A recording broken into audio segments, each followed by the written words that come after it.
Welcome to this presentation dealing with aerial UFO encounters between 1946 and 1950. My name is Graeme Rendall, and I'm the author of several books which look at pilot and aircrew sightings during the 1940s and 1950s. Just a little bit of background. I've been interested in aircraft and UFOs since the mid-1970s. I've travelled as far as northeastern Siberia to photograph aeroplanes. I've written a number of non-UFO aviation history books, as well as a critically acclaimed volume on the Foo Fighters of World War II. Let's set the scene for the UFO encounters I am about to describe. 1946 was the year after a devastating world war had ended with the dropping of 2 atom bombs on Japan. The Germans had employed ballistic missiles, capable of striking targets several hundred miles away. The war had also seen numerous reports of strange balls of light and structured craft over the European and Pacific theatres, but the conflict ended before any real analysis of these sightings could be carried out. The Cold War had also just begun, with mutual distrust between America and Russia, former allies during World War II. Each had benefited from the spoils of war, removing examples of advanced German aircraft and missile technology for detailed study. As far as UFOs are concerned, 1946 was the year of the ghost rocket phenomenon, which centered on Scandinavia and other parts of Europe. Over Florida on the evening of 1st of August 1946, however, Captain Jack Puckett and the crew of his C-47 Skytrain transport spotted what they initially took to be a shooting star. It was heading on a collision course with their aircraft. At an estimated 1,000 yards away, it veered off to cross their path. It was described by the crew as being a long cylinder, twice the size of a B-29 Superfortress bomber, with luminous portholes along its side. Objects such as this would be seen by other aircraft crews in the years to come. Across in Sweden, where the ghost rockets were starting to cause concern amongst local defence officials, the crew of a Saab-18 reconnaissance aircraft saw what they termed to be a flying missile between the towns of Mallingsbo and Krillbo. The pilot described it as being either disc or cigar-shaped, as viewed from the side. The UFO outpaced the Saab and disappeared into a storm cloud in the distance. A report on the incident was sent to the Swedish Defence Staff. I've called the Kenneth Arnold sighting here the case that changed everything due to the amount of publicity it received and how it spawned the term flying saucer. Arnold was a travelling salesman who flew to clients across the Pacific Northwest in his Calais light aircraft. On 24th of June 1947, he had taken time out to join in the search for a missing US Marine Corps transport aircraft, believed lost over the Cascade Mountains in Washington State. As Arnold flew near Mount Rainier, his attention was diverted by a bright flash. To the left and north of Mount Rainier was a chain of 9 shiny objects. According to the pilot, they flipped and flashed in the sun. He could not make out tails or wing surfaces. Using a snow-covered ridge that the objects were about to pass over, he used its length and the time taken for the 9 objects to pass by to roughly calculate their speed. On the ground, this was calculated at 1,300 miles per hour, much faster than any known aircraft at that time. Arnold drew the shape of the objects for a counter-intelligence corps agent who questioned him later about the sighting. Rather than crescent-shaped, as has been portrayed in numerous images, including Arnold himself in later years, he drew them as heel-shaped. Quizzed by reporters on the ground after news of his encounter broke, the pilot quickly became a household name across America, as did the term flying saucer, invented by a local journalist who covered the story. This case is recognized by many as the beginning of the modern-day UFO phenomenon. Other pilots were encountering formations of strange objects at this time. At around 9 p.m. on the evening of 4th July 1947, Captain Emil Smith took off from Boise, Idaho on an Eastern Airlines flight for Seattle. 8 minutes later, he and his co-pilot spotted a loose gaggle of 5 flying discs. 4 more were observed shortly afterwards. A stewardess was called to the cockpit to verify their sighting. Smith described the objects as being very thin, flat on the bottom, and appeared to be rough or irregular on top. He told reporters that they weren't aircraft, as they were bigger than aircraft. A notable feature of many of these early encounters is that the crews believed that the objects were on collision courses with their aircraft. Jack Peck, flying a DC-3 airliner over Alaska on the evening of 4th August 1947, saw what was described as a wingless aircraft heading directly for them. He pulled up to avoid the object, then turned to try and follow it. However, it was travelling much faster than his Dakota and disappeared into the distance within 4 minutes. When Air Force investigators looked at this case in 1948, they attributed it to a conventional aircraft which had strayed into the airliner's path, startling the crew. Silhouetted against an evening sky, they suggested that it would have been difficult to make out wings, engines, or tail unit. But the crew stuck to their story. The Thomas Mantell case is arguably the first UFO encounter to involve the death of a pilot witness. On the afternoon of 7th January 1948, numerous Kentucky residents reported seeing a strange ice cream cone-shaped object, which was also visible through binoculars by air traffic control personnel at Godman Field, Fort Knox. The base commander there, having established that no experimental aircraft from Wright Field in Ohio were in the vicinity, ordered an approaching flight of 4 Kentucky Air National Guard F-51 Mustangs, led by Captain Thomas Mantell, to pursue the object, now well to the southwest of Godman Field. One of the Mustangs was low on fuel, so did not participate in the chase. The other 3 began climbing to intercept. Lieutenant Hammond experienced difficulty due to a lack of onboard oxygen and had to abandon his pursuit, followed down by Lieutenant Clements. This left Captain Mantell alone, still climbing after the object. Conflicting details regarding radio messages, the surviving pilot's testimony, and Mantell's onboard oxygen system, plus stories about the latter's aircraft being destroyed by some sort of death ray which riddled it full of holes, have bedeviled this case for years. According to the accident report, Mantell did not have onboard oxygen or an oxygen mask. The flight of 4 Mustangs were being ferried back to their airfield from a repair base in Georgia, and higher altitude flight was not envisaged. One thing is certain, however. Witnesses saw Thomas Mantell's aircraft dive out of the sky and crash at Franklin, near the Tennessee border between Fort Knox and Nashville. The pilot's body was found in the wreckage of the cockpit. The official accident report stated that he had lost consciousness at around 25,000 feet, and the aircraft, flying up to 30,000 feet, then entered a spiral dive before partially disintegrating on the way down. According to staff in the tower at Godman Field, Mantell's last radio call confirmed that he was going up to 20,000 feet and if no closer will abandon chase. A witness in Nashville stated that the object was nothing more than a weather balloon.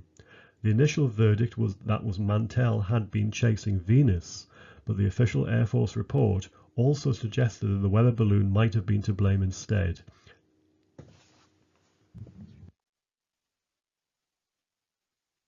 On the same day as the Mantell case, another UFO was perplexing Air Force personnel across neighbouring Ohio.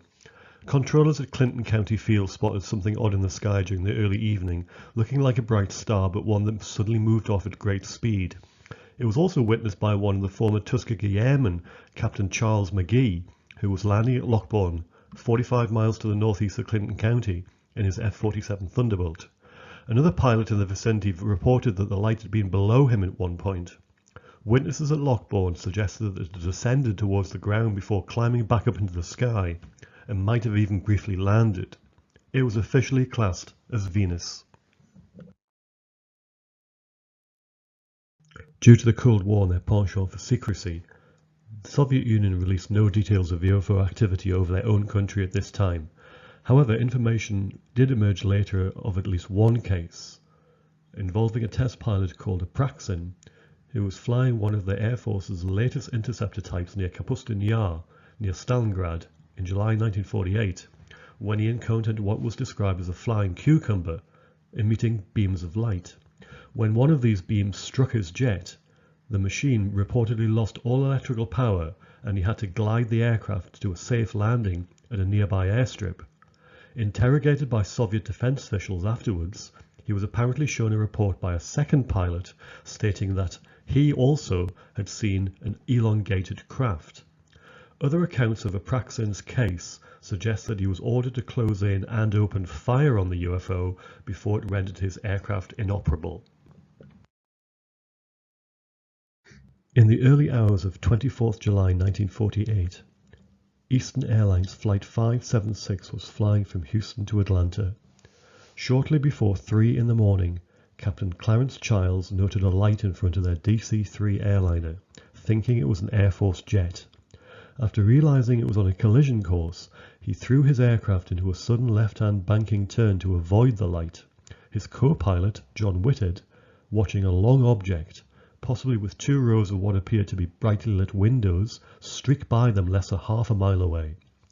Both men estimated the object to be around 100 feet long and 4 times the circumference of a B-29 Stratofortress fuselage. The object was thought to be flying at around 600 or 700 miles an hour. 15 minutes before Childs and Whitted's sighting, 2 other Eastern Airlines crews flying over Virginia had witnessed what were described as a slow-moving meteor. The crew of Flight 576 were questioned by intelligence staff from Wright Field, and the object was later classified as being unidentified. Lieutenant George Gorman was flying one of 4 North Dakota F-51 Mustangs on a night navigation practice on the evening of 1st of October 1948. As the 4 aircraft approached their home base at Hector Field, Fargo, Gorman's 3 colleagues landed, but as he had plenty of fuel still left in his tanks, Gorman elected to carry out several circuits around the airfield, getting in some much-needed night practice. As he watched a Piper Cub about to land at Fargo, his attention was grabbed by a white light flying below him, above the buildings of the city. Curious to know what it was, since the tower at Hector had no known traffic apart from the Cub, he decided to follow it. The white light blinked on and off as it moved, and then remained on as it suddenly banked left and headed straight for Gorman's aircraft. Just before the pilot expected a collision, he threw the joystick forward and dived, the light passing overhead his canopy at an estimated 500 feet distance. Gorman turned to pursue, and once again the light turned and headed directly for him. This time the pilot did not flinch. Just as he expected the light to hit him, it went straight upwards, with the Mustang in pursuit. However, Gorman's aircraft could not maintain such an angle of climb for long and quickly entered an engine stall. Regaining control, and after a third inconclusive head-on pass by the light, whatever it was shot off into the distance and disappeared. Witnesses at Hector Tower saw the light and the F-51 too. These included the Cub pilot, who initially thought that the light was a Canadian Air Force jet which had strayed over the border and whose pilot was playing games with the Air National Guard Mustang.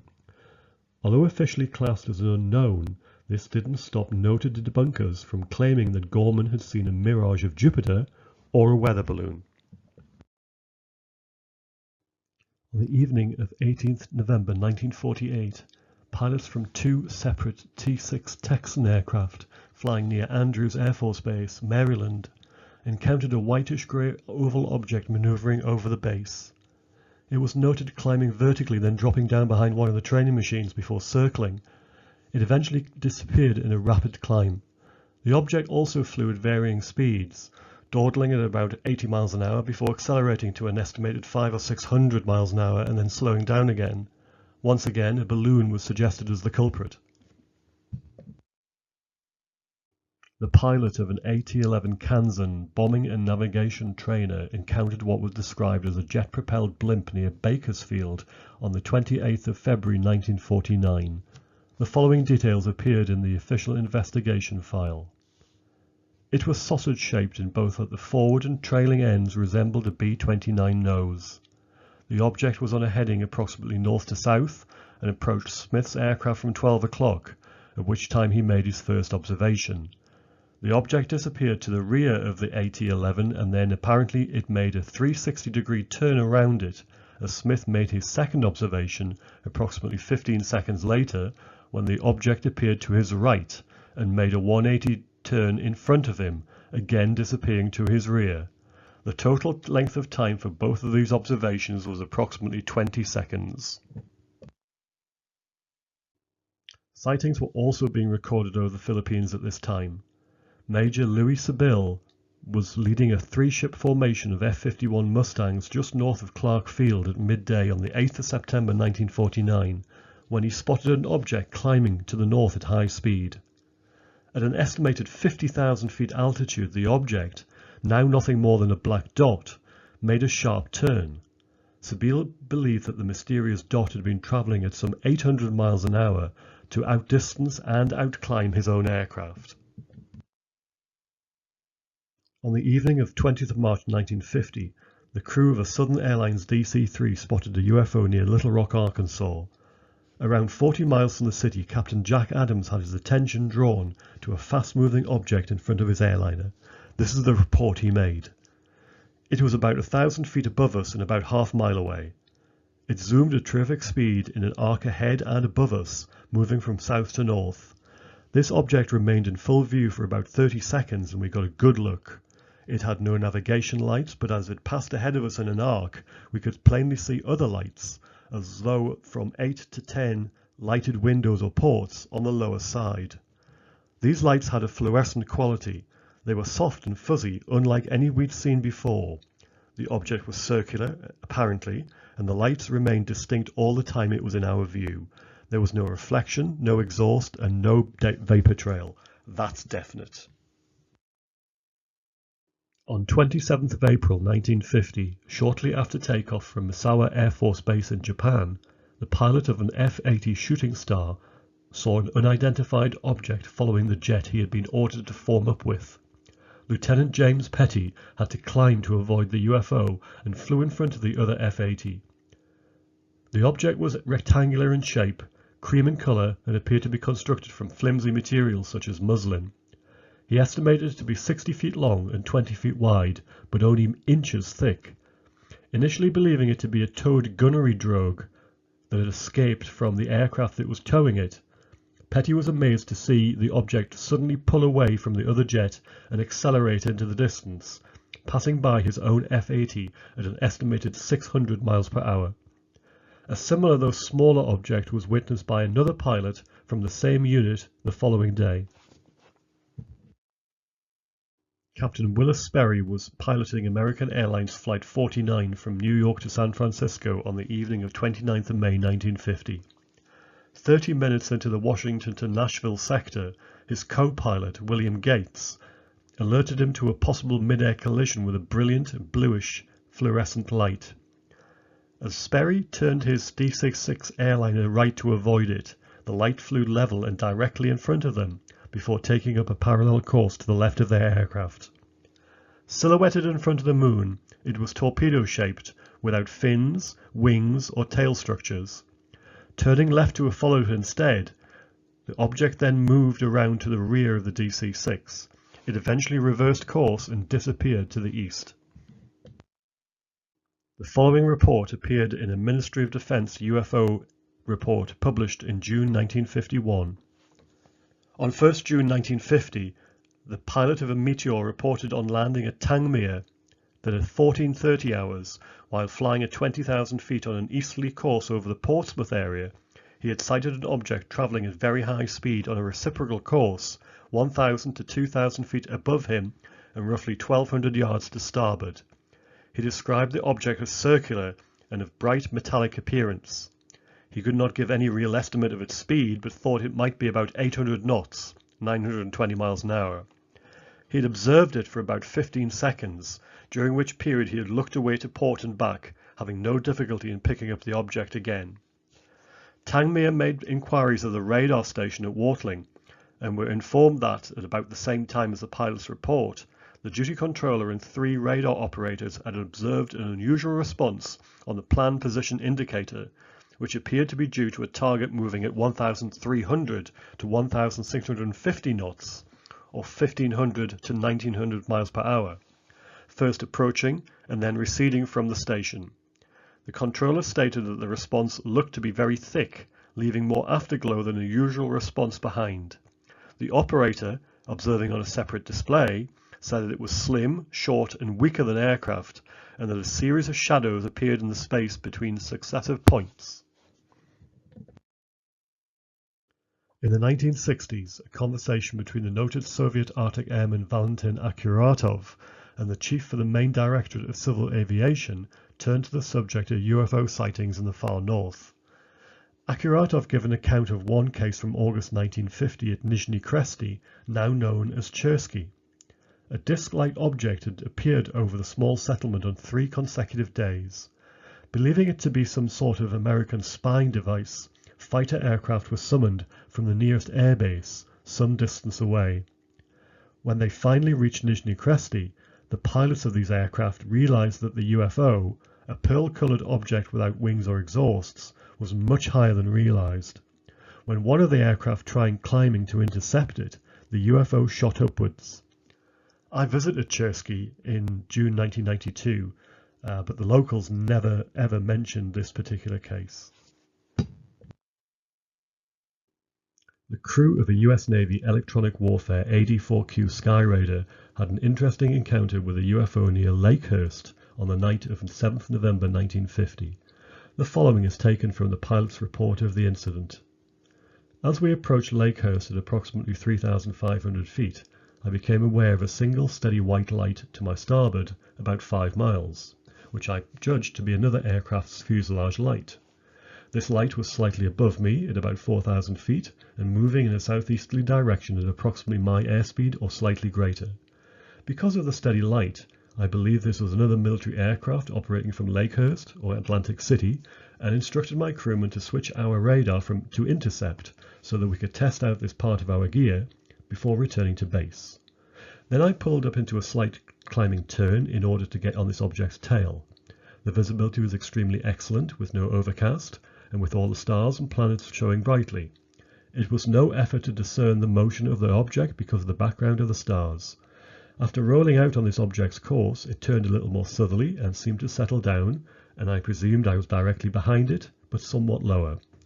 In less time than it takes to tell this, the light, without making any kind of reversal turn, bore down on me in a slight dive, passing directly over my canopy at incredible speed, around 100 to 200 feet above. Puzzled at this, my first reaction that we had already met head-on, and that this was some kind of aircraft without running lights, and that it had been a close miss for both of us. Informing my crewman of what took place, he disregarded his radar operation and proceeded to witness the following events. I then pulled into a tight flipper reversible turn in order to see this light again.